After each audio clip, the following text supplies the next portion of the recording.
So you want to rage your way through an adventure? Well, put on your reading glasses because it's time to get well read on barbarians.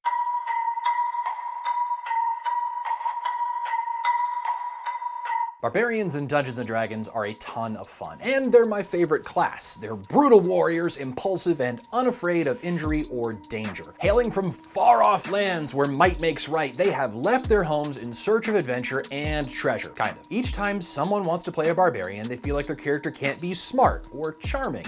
And that's just not true, because even though we think of them as walking temper tantrums, they don't always have to be. So in order to bust some barbarian myths, we need to take a look at the whole picture. In the 5th edition of Dungeons & Dragons, barbarians typically fill one of two roles. They either soak damage up so that the squishy wizard in the back can pew pew all their spells, or dish it out as a frontline warrior.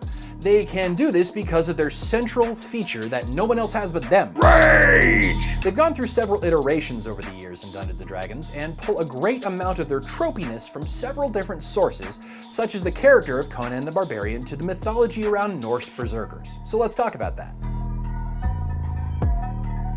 Allegedly, the original inspiration for barbarians in D&D came from the character Conan. First created by Robert Howard in a series of really popular fantasy novels, Conan was eventually shown to the world through the delicate acting skills of Arnold Schwarzenegger in the 1982 film Conan the Barbarian, and then again a few years later with Conan the Destroyer. The term barbarian actually comes from the ancient Greek and was meant to describe people who didn't speak their language. It was meant as an insult. Over time, the term was adopted by other cultures like the Romans and came to represent people who lacked civilized traditions and customs. The label was applied to groups of non-Romans like the Saxons, Goths, and Picts, but there was never actually a group of people that claimed the label of barbarians to represent themselves. So, if a barbarian is just a word for a person who doesn't share your customs, where does the idea of barbarian rage come from? Well, it's probably because most people confuse the term barbarian with berserker. Berserkers were supposedly a group of elite Viking warriors that would enter a trance-like state called berserker gong. In that state, they would become hyper-aggressive and just get absolutely batty. Much of what we know,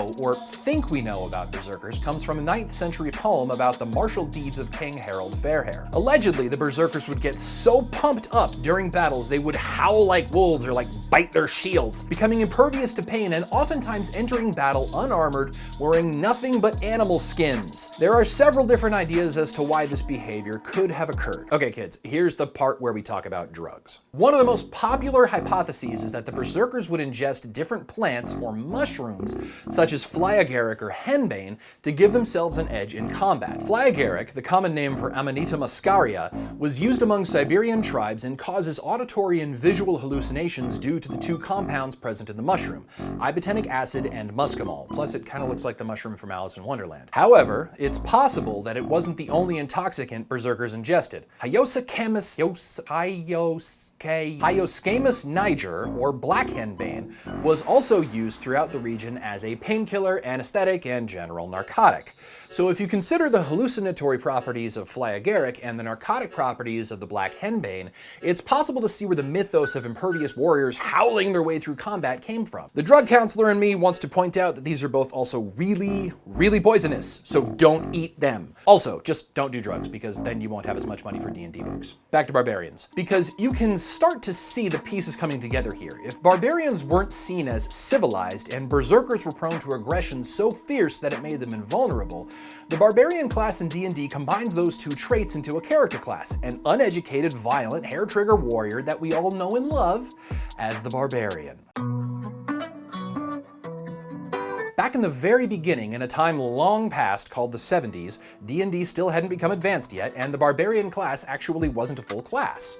It made its first appearance as the Berserker, a subclass of the fighting man. Barbarians appeared again as a subclass and a character kit in the first editions and second editions of AD&D, or Advanced Dungeons & Dragons, but it wouldn't get its first appearance as a standalone class until the 3rd edition. In the year 2000, the 3rd edition Player's Handbook finally offered barbarians as one of the initial official classes players could choose from almost 25 years after D&D first hit the market. At long last, players who were entering into D&D for the first time could live out their muscle wizard fantasies and crash through obstacles and baddies with hilarious abandon right from the core book. However, Barbarians were snubbed again in the 2008 4th edition Player's Handbook. They were reintroduced again in the second volume of the Player's Handbook, published a year later in 2009, so I guess that's good. But this time, when they reappeared, they arrived as a user of the primal power source, along with other classes like druids, shamans, and wardens. Each of these 4th edition classes actually drew their power from the Feywild, but they didn't last long because in 2014, the 5th edition of D&D was published and burst onto the scene of the collective nerd consciousness. The Barbarian was once again a core character class, however their connection to the Feywild had vanished. So now that we know how we got them, what the heck are they?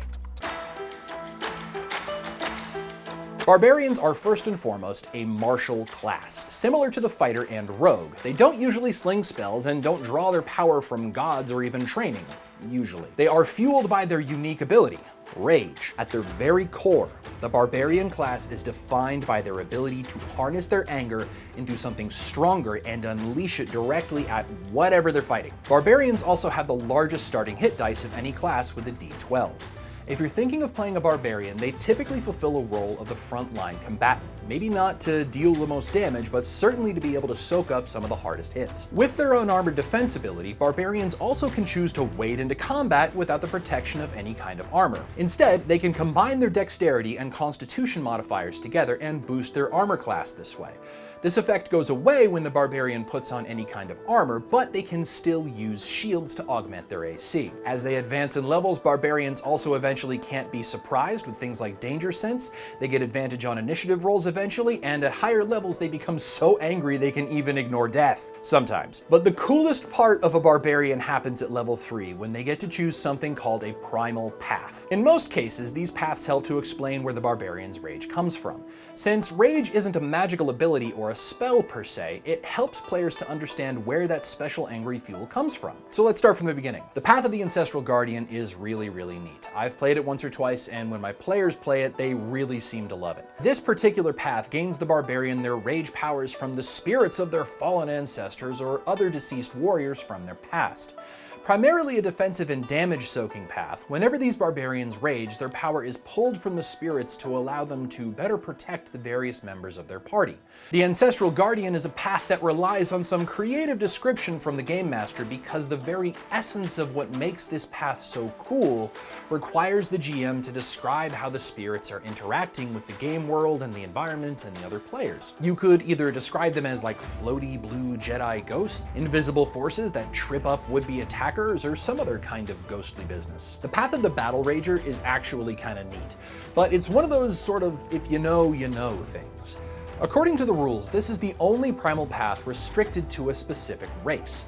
Battle Ragers are typically dwarves who wear armor covered in spikes and use it as their primary weapon, tossing themselves bodily at their enemies and using their armor to act as a blender. This class gets access to the special armor and kind of weapon, spiked armor, and can eventually do fun things like dash as a bonus action to bounce around the battlefield like a little spiky pinball. This class may seem a little uninspired on the surface, but there's actually some kind of interesting history lore here. For those of you who may not know, there is a fantastic series of books about the Forgotten Realms, written by R.A. Salvatore, where this particular path is first shown in action by a dwarf named Thibaldorf Puent. He would literally throw himself at his enemies wearing armor that was specifically designed to catch and snag and shred anybody that he landed on. Eventually, Puent would go on to form a special military company of battle ragers called the Gutbuster Brigade.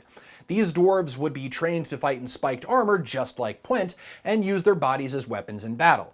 If you always wanted to be a part of the Gutbuster Brigade, here's your chance. The Path of the Beast can be a ton of fun because it explains the Barbarian's rage as a connection to a deeper animalistic power. This is the chance for your Barbarian to unleash his inner animal, literally, because as you level up, your character can take on different bestial aspects, things like claws, gills, a tail, and even the ability to infect your targets with basically rabies. You can give them rabies. The Path of the Beast is really versatile. When it comes time to select this path, players can choose how the beast has become a part of their Barbarian's background from one of 4 choices. They can either have a lycanthrope mommy or daddy, they can have some kind of druidic ancestry, they could be favored by the Fae, or just have a super powerful spirit animal. If you're thinking about this path, I'd recommend making the decision about where the background comes from at the time of character creation, so you can level up into the path more naturally, or you could always play a character who gets surprised by their lycanthrope heritage. So if you can't choose between druidic traditions or pure barbarian awesomeness, this might be the path for you. The path of the Berserker is actually close to how rage used to be handled in older editions of D&D. Players on the path of the Berserker don't just rage, they frenzy, which is rage kicked up a notch. When the Berserker opens up a can of Frenzy Cola, they get an extra attack as a bonus action. Add this to the extra attack you already get at 5th level and you got one rapid, fast, smashy specimen. However, they suffer one level of exhaustion once they exit their frenzy, much like how historical Berserkers would be left in a weakened state after a battle. Throwing it back to the days of Primal Power in 4th edition, the path of the Storm Herald is essentially a magic user without spells. Let me explain. When a Storm Herald starts up their Primal Path engine for the first time, they choose what's called an aura. Not some light, easygoing vibe aura. No, this is a Storm aura. The type of aura that creates scenes so epic it could only be immortalized on the side of a van. The Storm auras they can choose between are Desert, which lights enemies on fire, Sea, which strikes enemies with lightning on failed dex saves, and Tundra, which fortifies your allies against suffering with the spirits of the cold, cold north. As the Storm Herald goes up in level, they eventually get to choose their Storm Soul and even a Raging Storm. Each of these different levels of badassery still use Desert, Sea, and Tundra, but not to worry, if you choose Desert the first time and later on you're feeling a little more Tundra, you can change your environment of choice each time you level up your Barbarianness. Then there's my personal favorite path, the path of the Totem Warrior. It's all the good parts you get from the path of the Beast, just way more. Totem warriors can talk with animals, see through their eyes, and as they level up, they can gain different aspects of the beasts they choose. But in order to do this, they need to construct a totem that represents their chosen animal. You can choose from bears, eagles, elks, tigers, and wolves. Wolves? Eh. Each one of these different totem spirits gives different abilities, like the bear, which at 3rd level makes you resistant to all freaking forms of damage, except psychic, and eventually makes you buff enough to double your carry weight and makes you crave so much attention that any creature within 5 feet of you has disadvantage to attack anybody but you. The other animals are okay, I guess, but you know, if you choose an eagle spirit, you're really hard to hit, and you can see kind of far, and eventually you can fly. Okay, that's pretty cool. Elks are really fast with an unarmored plus 15 to your movement speed. You can make your friends fast by doubling their travel pace, I guess, that's cool. And you can trample people if you choose a tiger.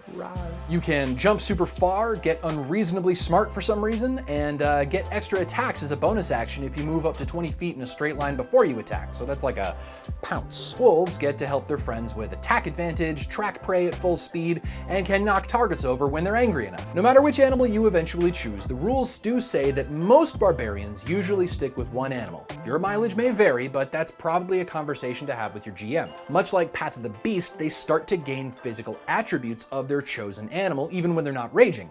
So things like feathers, yellow eyes, fangs, antlers, or just being really hairy, you can get those kind of features, and honestly, that leads to some pretty interesting in-character interactions. The path of the Zealot seems like it was just designed to make paladins feel inadequate. These barbarians rage for their chosen god and get extra damage to the tune of an extra d6 plus half their barbarian level in radiant or necrotic damage for the first creature they hit with a weapon on each turn. Other fun things a Zealot gets to do is shrug off material component costs if they need to be resurrected because they need to keep fighting for their god. They get to re-roll saving throws and pump up their godly jams enough to inspire their party to advantage on attacks and saving throws. Eventually, the Zealot gets so buff and so angry they can keep fighting through death and cannot die until they are done raging. Talk about feeling the spirit. Also, it's important to remember that these godly headbangers don't need to follow a good god. They're absolutely able to get pumped up for evil. In my opinion, Zealot barbarians make for some really fun encounters because they can make for some amazing NPC cultists. And finally, the path of wild magic. This path is what happens when someone loves Hitchhikers of the Galaxy so much and also loves D&D, because this path takes a normal barbarian and straps on an infinite improbability drive. They can either shoot blinding light out of their chest, get protection from disco lights, wrap up enemies with vines, make their weapon bounce a room like Captain America, or summon a pixie that literally self-destructs all over their enemies. Eventually, their magic shenanigans get powerful enough to cause wild magic explosions whenever they take damage or fail a saving throw when they're raging. Eventually, a wild magic barbarian can get a handle on this, but not until way down the road, like level 14 down the road. And let's be real, where's the fun in that? Okay, that's a lot of paths. So now that I've thoroughly filled your mind with options and opinions and given you a lot to think about, I wanted to talk about something else about barbarians that's important. The stereotype that follows this class around like the stink on weak old fish. If you're just getting into D&D for the first time, or maybe you've been playing for a while, and you're thinking about playing a barbarian for the first time, you may think of them as big, angry, and dumb. Why? Well, it probably comes from how barbarians are expected to be built. Much like other classes, there are certain abilities that a barbarian needs to emphasize. Just like wizards need to be intelligent and bards need to be charismatic, barbarians need to be tough. When you're building your barbarian with either dice rolls or a point-buy system, putting your constitution and dexterity scores as high as they can go makes sense. And let's not forget about strength either. Raging gives you a fantastic +2 bonus to your strength, so the higher it is right from character creation, the better. But if you're using a points buy or a rolled stat generation to make your character, your top 3 stats are already chosen for you. It doesn't really leave much left over for putting high numbers into a wisdom, intelligence, or charisma. This usually means that anybody making a barbarian is going to end up with a character who is at least of average intelligence or sociability, if not worse. Both of those mechanical stereotypes are only part of the issue. If you look back a few editions, an interesting limitation was placed on barbarians in the form of alignment restrictions. Namely, they were not allowed to be of any lawful alignment. I know that alignment systems are currently the target of a lot of ridicule, but back in the day, alignment was mechanically tied to quite a few in-game effects. But the alignment restriction came with an additional edge to it, because barbarians who became lawful would be stripped of their ability to rage and could gain no further level in that class until they became neutral or chaotic again. That always seemed a bit harsh to me, because apparently following a moral code or like developing your character over time to be more law-abiding could mean losing your barbarian street cred. Street cred? No. Rage cred? Yeah, rage cred. It's like the same thing with how a paladin used to lose their spells if they turned away from their particular god, except barbarians don't get their powers that way. They get it from their angries. The class was just designed so that it couldn't follow the rules. Like they somehow stopped being cool enough to rage if they knew which fork to use at a fancy dinner party. So your character was immediately set up to stand out from any lawful society they interacted with. But it gets better, or worse. Because in those editions, barbarian characters also started out as illiterate. To me, this was meant to reflect the idea of an uneducated warrior who was raised up to value smashing faces over books. The limitation could be purchased away during level advancement or by taking a level dip into another class, but still, what the hell, wizards? Can't an angry guy or gal just enjoy a book from time to time? In the current editions of D&D, this stipulation has been removed, but it still helps us to sort of explain where the trope of a dumb barbarian comes from. I've certainly made my fair share of dumb barbarians, so please understand that this subject is very near and dear to me. But as I've learned and experienced more over the years, I kinda got bored with the trope. Why can't my barbarian be like Professor Hulk? Put the brains and the brawn together, Gamma Lab not included. If the 5th edition has taught us anything, it's that barbarians don't need to stick to character tropes. But let me be clear, if you want to play a bumbling, violent, impulsive barbarian, then go for it. There's nothing wrong with that at all. I've just spent like way too much of my life playing games like this, and I've had time to think about these thoughts and ideas and make videos like this for you all. Despite the stereotype that they're always one spilled drink away from a temper tantrum, I think that a barbarian could be quite mild-mannered when they're not fighting. If you think about the amount of energy that it takes for a person to get that angry, especially on command, then that person probably has a great handle on their own emotions. You could argue that a barbarian might be stoic and possibly even repressed most of the time. They might bottle up their frustrations, disappointments, and joys, knowing that eventually they'll get to release all their feels onto some unsuspecting adversary who happens to be on the wrong end of their axe. Personally, I think this makes sense. Think about your own experiences. When you've had a really big emotional outburst from anger, sadness, or happiness, or fear, you're pretty exhausted when it's all done. This is called emotional exhaustion, and it's a real thing. In the book The Happiness Track, the author talks about how high-intensity negative emotions like anger wear us out because they take so much energy to maintain. The same thing is also true for high-intensity positive emotions like being excited or like really amped up. So if a barbarian can use their anger and it tires them out, it would make sense that they would have a handle on when to use it. This isn't to say that everybody needs to play barbarians as like emotionally intelligent wanderers with a zen attitude. It's just the stereotype of the quick-to-anger barbarian with impulse control problems isn't the only way to think about the class, because their ability to harness emotional energy elevates them to a level of physical power similar to somebody who has spent a ton of time learning to fight. In fact, I'll take this time to mention a little bit of personal headcanon, because I believe that barbarians and monks are just opposite sides of the same coin. A barbarian is just a monk with no training, because rage and chi points function very similarly. On one side of the coin, the barbarian with unrefined power but heaps of potential exists through rage. On the other side are monks with access to that same energy, only refined down to a specific discipline through access to chi points. The biggest difference between the two is formalized training and how to use that power. So why not take that to the next level? A person who is so in touch with their ability to harness their anger might also be a bit dramatic. Think about it. If you're a fearsome warrior who intentionally throws themselves into battle without forethought, you're probably not afraid to wear your heart on your sleeve. If you get angry and pour your passion for your friends out on the battlefield, you probably also laugh, cry, and love just as publicly. After all, who's gonna make fun of you for your feels when they know you can just Kool-Aid man your way through their house? Following that a little further, a barbarian with a low intelligence, wisdom, or charisma doesn't always have to be dumb or grumpy. And this is the crux of the argument, because instead, that low score just means they don't know what they don't know. A barbarian with a low intelligence or charisma doesn't know they have a low intelligence or charisma. They may think they're the smartest, smoothest operator with the best singing voice in the land, when reality is much, much worse. The fun part about being overconfident as a barbarian is that they can get into ridiculous situations, and then when something inevitably goes wrong, they're tough enough or oblivious enough to survive it, which means they probably don't learn the same lessons anybody else would in their situation because they're so tough. So, if you do make a barbarian with a low intelligence, that doesn't mean they have to exclude themselves from social situations or planning meetings. They probably have ideas, they just might not be super helpful. So, that's all I've got. Thank you so much for watching. There are lots of other ways to play barbarians that I haven't talked about here, but I hope that this brief foray into the history of this class has been fun. If you enjoyed this video, please support the creation of more like it by pressing the like button, and if you're watching this on YouTube and you'd like to see more like this, then please hit the subscribe button. I'd love to hear about some of your own barbarian stories, so come follow me on Twitter at Tabletop Theory 1, and we can talk there. If you want to support this channel with a donation, you can follow the link in the description to my Buy Me a Coffee page, where you can become a supporter with any donation or give me a monthly donation. I really want to thank all of my supporters and subscribers. You all are amazing, and I'm so grateful that you all watch this. And thank you so much for watching this video, and we'll see you in the next one.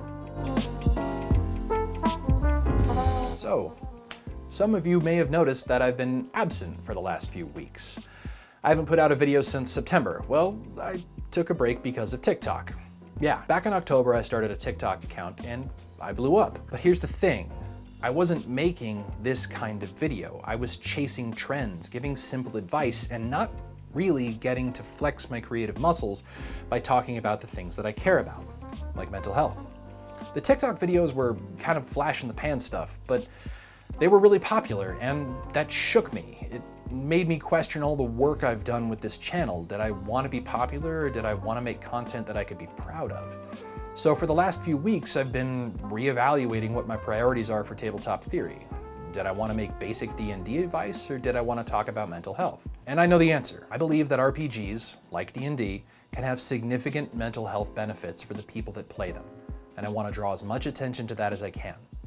And if that means I can occasionally talk about some basic D&D stuff, then that's fine too, because that's one thing that I learned from TikTok. People want to learn the basics of D&D, and I'm happy to talk about those too, but as long as we talk about the mental health stuff too. If TikTok is a piece of candy, then YouTube's a full meal. As anyone can tell you, you can't survive on candy, so no, this channel isn't dead, and I'm definitely still here, and I'll continue to be around and keep making stuff that I enjoy making and that I think is helpful to the larger mental health and RPG community. I really appreciate you all sticking with me through all this and continue watching videos like these. So please, take care, be kind, and have fun adventuring.